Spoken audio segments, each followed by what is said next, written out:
Bonjour Augustin Dromanet. Bonjour Marc Powell. Vous êtes à la tête du premier réseau aéroportuaire au monde, 27 aéroports à travers la planète, dont les aéroports parisiens. Ce matin, vous venez avec une annonce. Le groupe ADP devient partenaire des Jeux Olympiques de Paris. L'année prochaine, c'est vous qui allez accueillir notamment les délégations, les 15 000 athlètes, les spectateurs venus du monde entier. Est-ce que tout est déjà prêt ? Tout se prépare, c'est un enjeu considérable. Nous allons être la principale porte d'entrée des athlètes et puis aussi la principale porte de sortie. Nous allons avoir en quelques jours 15 000 athlètes qui vont être avec des bagages très inhabituels sur nos aéroports. Nous allons avoir des athlètes des Jeux paralympiques qui vont réclamer une accessibilité améliorée. Donc pour nous, le défi, c'est de donner la meilleure image possible du pays. Il y aura par exemple des parcours spécifiques pour les athlètes olympiques ou paralympiques ? Oui. Pour chacune des étapes, il y aura des dispositions particulières. S'agissant de l'arrivée, le Comité international olympique souhaite et le COJO souhaite que les athlètes puissent s'enregistrer dans l'enceinte aéroportuaire. Donc il faudra créer des espaces pour que les athlètes puissent être accrédités en arrivant sur le territoire. Au départ, il faudra qu'ils puissent tous, au même moment, enregistrer leurs bagages. Donc on va créer des enregistrements sur les lieux du village olympique, afin qu'ils ne soient pas obligés d'emmener qui leur kayak, qui leur selle de cheval, etc. Oui. Et puis qu'ils aient éventuellement un terminal dédié pour le départ. Donc il y aura une multitude d'attentions particulières pour permettre que leur parcours de passagers soit optimal. Attention particulière sur les bagages, vous venez de les citer, qui vont être hors format, plus habituels que d'autres. L'année dernière, 35 000 bagages ont été perdus à Roissy. Il a fallu des semaines pour les rendre aux passagers. Ça ne va pas se reproduire cette fois-ci. Écoutez, non, nous faisons tout pour que cet incident très, très préoccupant de l'an dernier ne se reproduise pas, bien sûr. Vous avez compris ce qui s'était passé à l'époque ? Ah, très bien. J'en avais fait l'analyse de croix d'ailleurs sur votre antenne. C'était une addition d'événements regrettables, dont l'un d'entre eux d'ailleurs revenait de la responsabilité du groupe ADP. J'avais présenté mes excuses aux auditeurs, mais il y avait aussi d'autres éléments qui tenaient à d'autres partenaires. Est-ce que tous les personnels qui vont accueillir les touristes et les athlètes parleront anglais ? Oui, et d'ailleurs, c'est une de nos fiertés, c'est d'avoir, avec le COJO, eu l'autorisation de pré-recruter des volontaires pour que les volontaires, plus d'1 millier de volontaires qui viendront des territoires alentours de notre plateforme, seront associés à l'accueil des personnes qui participeront au jeu et auront des formations, et notamment des formations en anglais, pour leur permettre de communiquer facilement. Je pense simplement aux Français qui éventuellement auraient envie de prendre un avion à Roissy pendant la période des Jeux Olympiques. Vous leur déconseillez de le faire ? Non, réserve je leur l'aéroport aux déconseille Jeux pas Olympiques ou pas ? Non, parce que l'observation des Jeux précédents, dans quelques villes que ce soit, montre que si nous avons plus de personnes qui viennent dans nos aéroports à l'occasion des Jeux, nous avons moins de touristes. Donc, normalement, ça ne devrait pas être trop préoccupant, même si, effectivement, je ne saurais trop recommander les jours de grandes arrivées des athlètes et les jours de grand départ des athlètes d'éviter de prendre l'avion ce jour-là. Et ça, comment on peut le savoir ? On sait que 3 jours avant la cérémonie d'ouverture, je peux déjà vous donner les dates, et 3 jours après la cérémonie de clôture, je peux déjà vous donner les dates. Un mot sur la sécurité. Est-ce qu'elle va être renforcée pendant cette période-là ? En particulier ? Bien sûr, ça c'est la responsabilité du préfet de police de Paris, qui a la responsabilité de la sécurité et de l'ordre public autour de nos aéroports. Et s'agissant de la sûreté et des contrôles des bagages, elle est en tout état de cause optimale, quelle que soit la période. On nous parle depuis des mois et des mois de l'expérimentation des taxis volants à l'occasion des Jeux Olympiques. À quoi ressemble-t-il et seront-ils effectivement à l'œuvre pendant cette période-là ? Alors, à quoi ressemble-t-il ? Ce sont des petits hélicoptères qui, effectivement, seront testés sur des lignes expérimentales entre ici les Moulineaux et Saint-Cyr-l'École, près de Versailles, entre Roissy et Le Bourget, entre Le Bourget et une barge amarrée au bord de la Seine du côté du quai d'Austerlitz. Ce sont des engins qui vont exploser dans le monde à partir des années 2028-2030. Et nous expérimentons cet instrument de transport qui va notamment être déterminant pour les évacuations sanitaires. Songez qu'aujourd'hui, dans de nombreux cas, les évacuations sanitaires se font dans des ambulances qui sont victimes, entre guillemets, des embouteillages, et la vie des personnes peut être en jeu. Donc, que ça soit des usages sanitaires ou des usages de transport rapide en cas d'urgence, quand vous voulez passer d'un bout à l'autre d'une grande métropole dans le monde, vous avez parfois 2h30 de transport en automobile. Ce ne sera pas pour les VIP. Mais ce sera pour tout le monde. Ce sera aussi pour les VIP. Pourquoi voudriez-vous que les VIP ne puissent pas en profiter? Parce que là, pour les JO, ce sera uniquement pour les urgences ou aussi pour les VIP qui veulent gagner du temps Pour les JO, ce sera expérimental. C'est-à-dire que nous vendrons quelques milliers de billets à des prix très raisonnables. C'est combien pour prendre c'est combien un taxi volant? Si je veux faire une course, moi, je paye combien? Dans le modèle économique de ces engins qu'on appelle des VTOL, un Vertical Take-Off and Landing, c'est-à-dire des engins qui décollent de façon verticale et qui atterrissent de façon verticale, le prix de la course sera en gros 2 fois le prix d'un taxi automobile. C'est-à-dire que lorsque vous allez, par exemple, de Paris à Roissy, vous dépensez environ 55 €. Avec un VTOL, ça pourrait être de l'ordre de 110 €.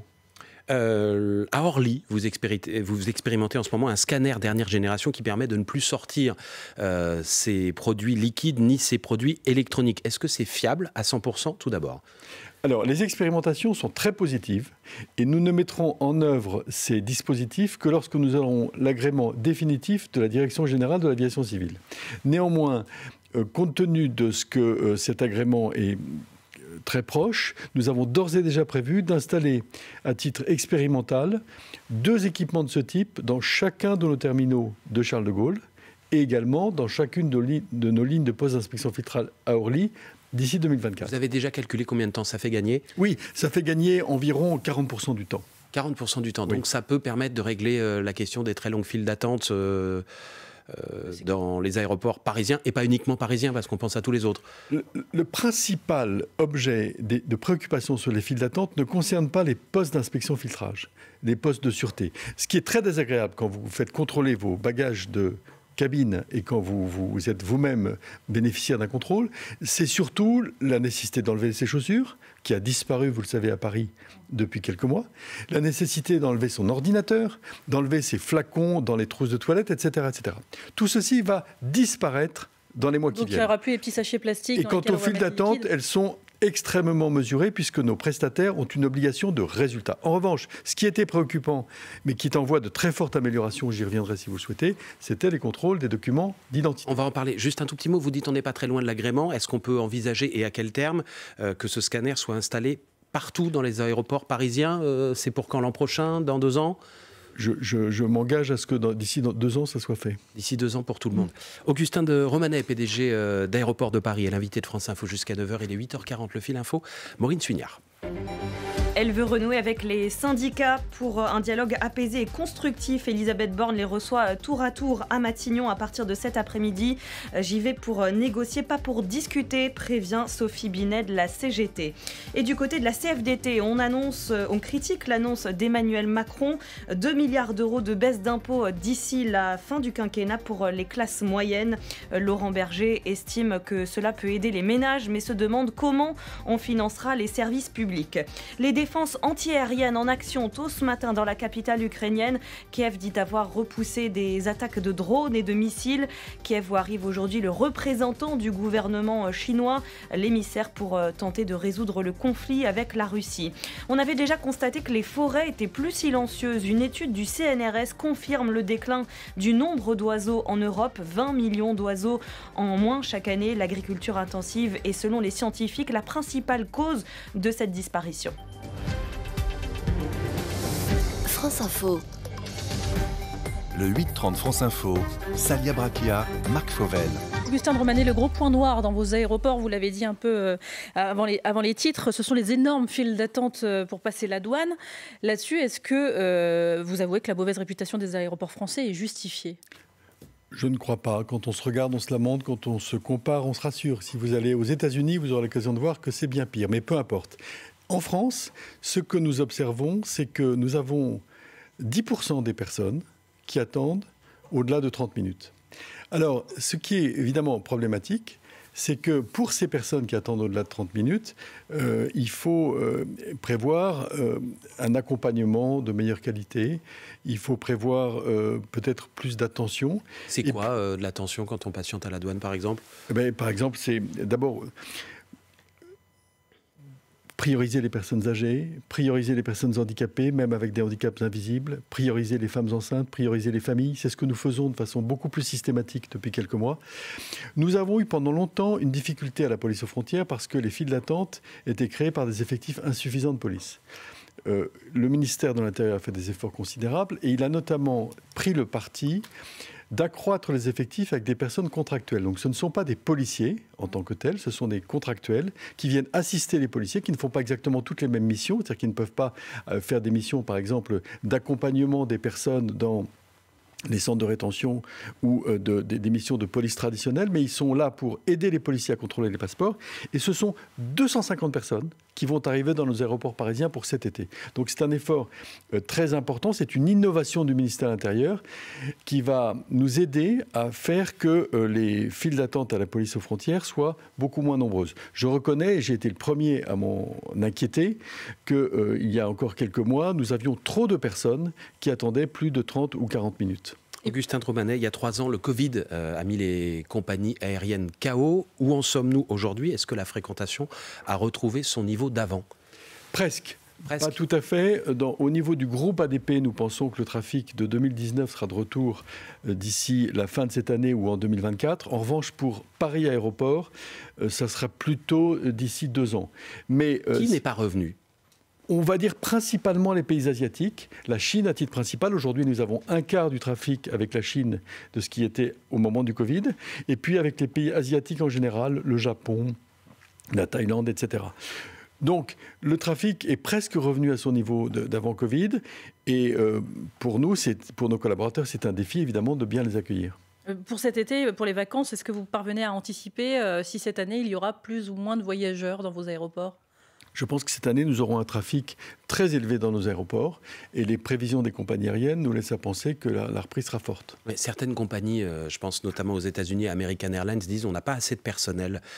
Aujourd'hui, American Airlines, qui est un géant de l'aéronautique, dit que 50 000 vols pourraient être annulés. Est-ce que ce sera le cas aussi en Europe et en France, ou est-ce que tous les vols promis pourront bien décoller et atterrir? Oui, la question est plus sérieuse aux États-Unis qu'elle ne l'est en France. Pourquoi? Vous savez, le terme de grande démission est apparu aux États-Unis parce qu'effectivement, au moment du Covid, beaucoup de personnes ont modifié leurs habitudes et ne sont pas revenues au travail. Et c'est beaucoup plus important aux États-Unis.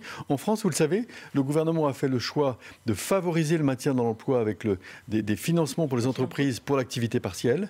Et ça a aidé au fait que la reprise se fasse plus facilement. Est-ce que les Français ont changé quelque chose à leur façon de prendre l'avion et notamment ces derniers mois avec l'inflation? Est-ce que ceux qui peuvent se payer un billet d'avion vont moins loin, privilégient davantage les compagnies low cost? Non, ce qu'on peut dire, c'est qu'au moment du Covid, beaucoup d'épargne a été accumulée et que cette épargne permet aux Français de faire ce qu'on appelle les revenge travel, c'est-à-dire les voyages de revanche, en fait, les voyages non accomplis, et les voyages... Le rêve qu'on avait dans un coin-tête depuis toujours. La famille qu'on voulait voir dans un territoire d'outre-mer, ou le voyage d'exception qu'on voulait faire à l'autre bout du monde. Donc, ce qu'on observe, c'est que malgré une hausse des tarifs des compagnies aériennes, les voyageurs ont continué à vouloir prendre l'avion. Vous comprenez l'augmentation des tarifs des billets d'avion, 20%, c'est 3 fois plus que l'inflation. Est-ce que vous comprenez cette augmentation? Alors, d'une part, je l'observe, et d'autre part, elle a des racines qui sont notamment la nécessité pour les compagnies aériennes d'amortir le coût des avions nouveaux. Vous savez, si on veut que l'aviation soit mieux supportée, notamment par les riverains des aéroports, il faut des avions plus modernes. Si on veut que l'aviation soit décarbonée, il faut des avions qui consomment moins.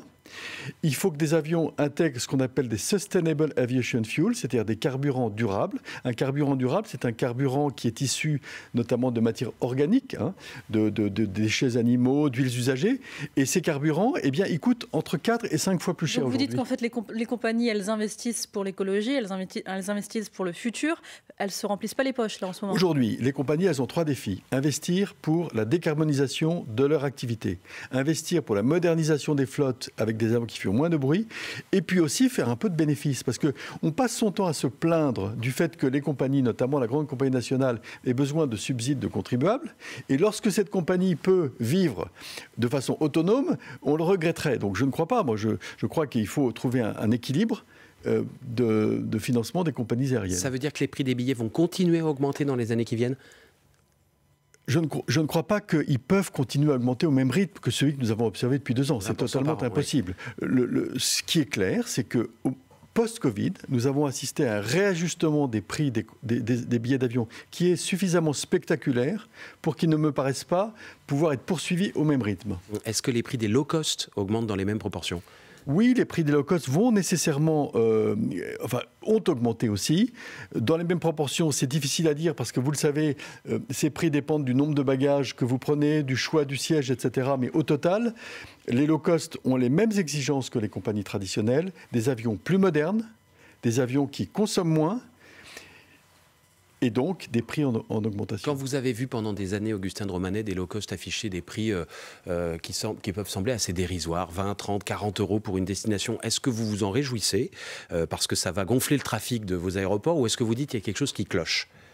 Je dis il y a quelque chose qui cloche. Très clairement. Oui, quelque chose qui cloche parce que, en fait, le modèle de la compagnie aérienne qui va rançonner un aéroport assez loin d'une capitale, en lui disant « vous allez me payer pour que je vienne sur votre aéroport » sous forme de subvention. Et vous donner de l'activité économique. Et en réalité, subventionner le transport aérien me paraît un mauvais modèle parce que ça stimule artificiellement la consommation de transport aérien. Or, vous le savez, je pense que, particulièrement dans les pays développés, il faut essayer d'être raisonnable sur le transport aérien. Et ça veut dire que quelque part, c'est la collectivité locale ou l'État qui paye le billet. C'est pas quelque part, c'est précisément. Oui, je peux enlever précisément, je peux vous citer un certain nombre d'aéroports européens qui financent les compagnies aériennes low cost, qui disent, moi je viens sur votre aéroport si vous me payez. Mais comment faire pour que ça s'arrête ? Parce qu'un élu local, il a aussi envie parfois de subventionner son aéroport pour développer l'activité économique, par exemple. Bien sûr, donc c'est pour ça que la solution n'est pas immédiate. Augustin de Romanet, PDG d'Aéroports de Paris, invité de France Info jusqu'à 9h, une toute petite pause. Le temps du fil info à 8h50 avec Maureen Suignard. La police peut-elle utiliser des drones pour surveiller des manifestations ? Le Conseil d'État se prononce aujourd'hui sur la question.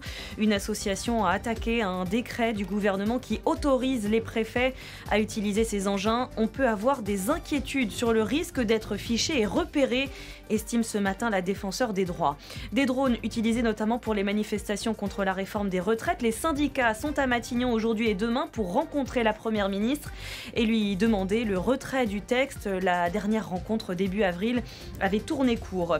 17 millions d'hypertendus en France, un adulte sur 3 dans notre pays selon Santé publique France. L'agence déplore l'absence de progrès récents face à cette maladie qui entraîne un risque important de maladies cardiovasculaires. La moitié des malades ignorent l'être. Le tapis rouge est prêt à être foulé. La 76e édition du Festival de Cannes débute ce soir à 19h. Édition spéciale sur France Info. France Info.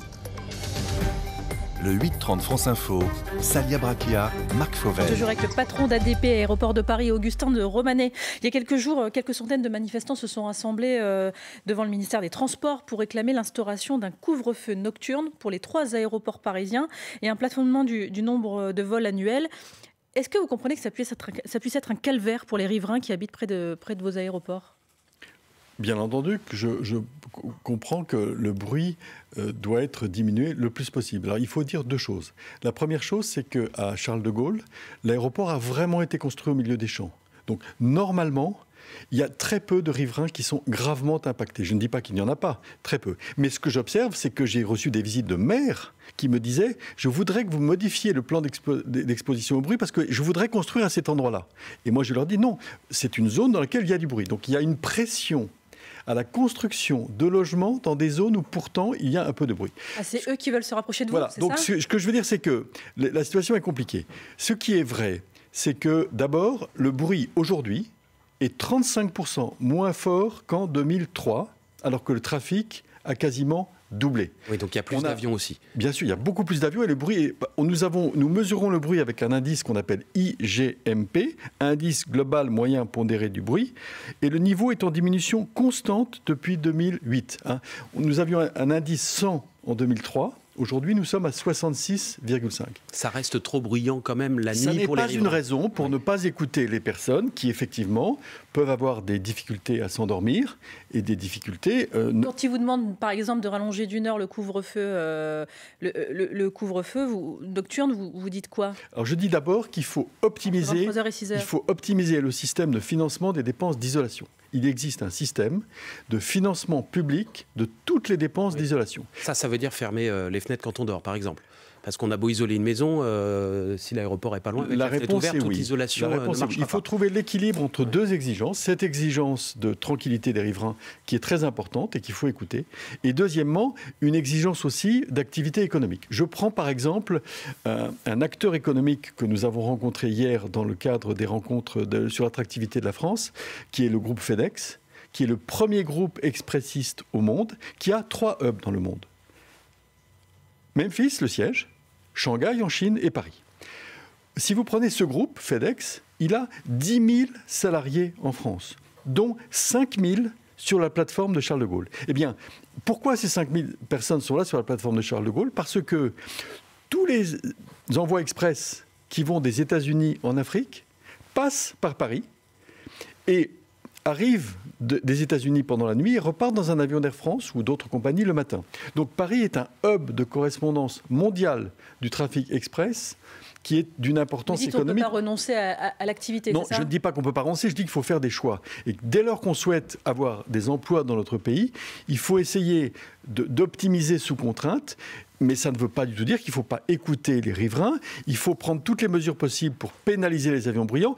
Hier encore, je discutais avec le président directeur général de FedEx en lui disant qu'il fallait qu'il soit conscient qu'il mette des avions moins bruyants, qu'il décarbone sa flotte s'il voulait pouvoir continuer à être autorisé à voler à Paris. Augustin de Romanet, vous êtes également à la tête de l'aéroport du Bourget, celui où atterrissent certains jets privés. L'aéroport d'Amsterdam, aux Pays-Bas, a décidé de les interdire à terme au nom de l'écologie. Est-ce que c'est le chemin que vous allez suivre, vous aussi? Certainement pas. Certainement pas. Songez qu'au Bourget, vous avez par exemple 3600 vols d'évacuation sanitaire en 2022. 3600. Donc, il s'agit là aussi d'un poumon de l'activité économique de notre pays qui permet d'attirer un certain nombre de mouvements d'avions qui sont nécessaires, soit à l'activité sanitaire, comme je vous l'ai dit, soit à l'activité des personnes Est-ce que tous sont nécessaires? Oui, on ne vous parle pas de fermer l'aéroport du Bourget. Hein. On vous demande d'interdire ou pas les jets privés, les vols commerciaux en jet privé. Alors déjà, vol commercial en jet privé, c'est un peu un oxymore. Dis-moi, les vols privés. Oui, les vols privés. Les ultra riches, si vous voulez que ce soit plus complet. Oui, alors si vous voulez interdire aux personnes qui créent de la richesse de prendre un avion, ça signifie que vous cassez la base imposable de votre pays. Si vous voulez être dans un pays qui est une espèce de club méditerranéen géant, dans lequel tout le monde est sur la plage, ne se déplace qu'en trottinette et ne va plus le moins du monde rencontrer quiconque à l'autre bout du monde pour essayer de créer de la richesse, d'attirer des industries. Comment voulez-vous que... Est-ce que vous croyez que ça se trouve sous le sabot d'un cheval que de faire venir des industriels du monde entier pour construire une usine de batterie à Dunkerque, pour construire des électrolyseurs d'hydrogène? D'accord, mais depuis tout à l'heure, vous nous parlez de l'avion du futur, de la décarbonation de l'aviation. Quand on sait par exemple qu'un jet émet à peu près 2 tonnes de CO2 en seulement 1 heure, alors qu'en moyenne, une personne émet environ 8 tonnes de CO2 en une année entière, vous dites pas... Là, ça va peut-être un peu trop loin, on doit peut-être réguler tout ça. C'est une très bonne question, merci beaucoup, parce que effectivement, nous sommes au Bourget les pionniers dans la délivrance aux avions de carburant d'aviation durable. D'ici quelques années, les moteurs des avions d'affaires, je pense notamment aux futurs avions d'assaut, le Falcon 10X qui sortira dans 3 ans, pourra emporter 100% de carburant durable. Alors là, je le dis tout aussi solennellement que ce que je vous ai dit que je ne voulais pas interdire l'avion d'affaires. Je ne serais pas du tout hostile à ce que, le moment venu, on ait des obligations d'incorporation de carburant durable dans les avions d'affaires beaucoup plus élevées que pour les avions commerciaux généralement quelconques. Et en disant ça, je suis conscient que j'augmente le coût de l'avion d'affaires. Parce que le carburant durable, aujourd'hui, ça coûte 5 fois plus cher. Mais si vous me disiez que demain matin, il faudrait par exemple obliger les avions d'affaires à mettre 30% de carburant durable, ce qui veut dire augmenter le prix du transport dans des proportions considérables, je n'y verrais pas nécessairement d'inconvénient parce que ça serait donner un signal prix qui permettrait de s'assurer que les vols qui sont réalisés dans ce contexte sont vraiment des vols de nécessité économique. Un dernier mot, le patron de la SNCF, Jean-Pierre Farandou, propose qu'on taxe l'aérien pour financer le rail en France. Il faut trouver 100 milliards pour développer le rail aujourd'hui en France. Est-ce que vous êtes prêt à en mettre Une partie. Certainement pas. Moi, je pense qu'il n'y a pas de secteur dans les infrastructures de transport qui paye plus de façon autonome ses propres infrastructures. Songez que les infrastructures de transport... Là, il s'agit de solidarité entre les modes de transport. Songez que, d'abord, les compagnies aériennes acquittent une taxe de contribution pour la taxe mondiale pour le sida. La taxe qu'on appelait taxe Jacques Chirac, c'est-à-dire qui est une taxe qui a produit des résultats très favorables.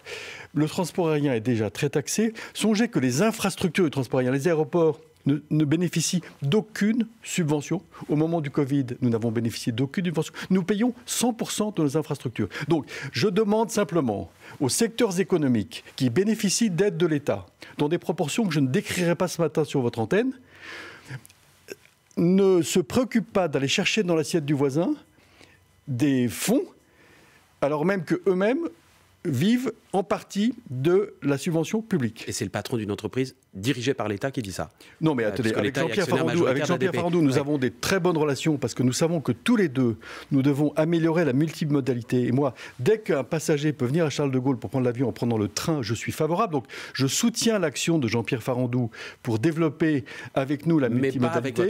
Mais en revanche, l'idée d'aller chercher dans l'assiette du voisin ce qui vous manque dans la vôtre n'est pas une idée qui me séduit s'agissant de ce point. Augustin de Romanet, PDG d'ADP Aéroport de Paris, était ce matin l'invité de France Info. Merci et bonne journée à vous.